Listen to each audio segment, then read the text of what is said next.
আসসালামু আলাইকুম ভিউয়ার্স। এই যে আমার পুচিটা কালকে সারা দিনে আসেনি, রাতেও আসেনি, আজকে আসছে। আলহামদুলিল্লাহ, ওকে মাংস দিয়ে ভাত মাখিয়ে দিয়েছি, খাচ্ছে। 2 প্যাকেট দিয়েছি, ওই যে রডের উপরে একটা পড়ছে আর একটা এই যে ও খাচ্ছে। 2 প্যাকেট দিয়েছি খাবার।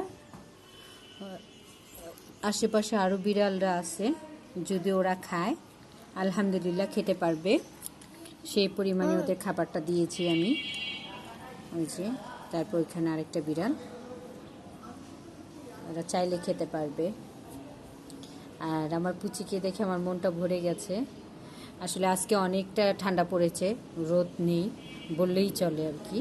তো যার কারণে আমি ভাবতেছিলাম কোথায় আছে, ও কী খাচ্ছে না খাচ্ছে। আলহামদুলিল্লাহ ও ঠিক খাবার সময় চলে আসছে। এখন আমার ছোট বেবিটা দেখেছে ওকে, তো সাথে সাথে ওকে খাবারটা দিলাম আর খাবারটা ও খাচ্ছিল। আলহামদুলিল্লাহ। ওকে ভিউয়ার্স, ভালো থাকবেন। আল্লাহ হাফেজ।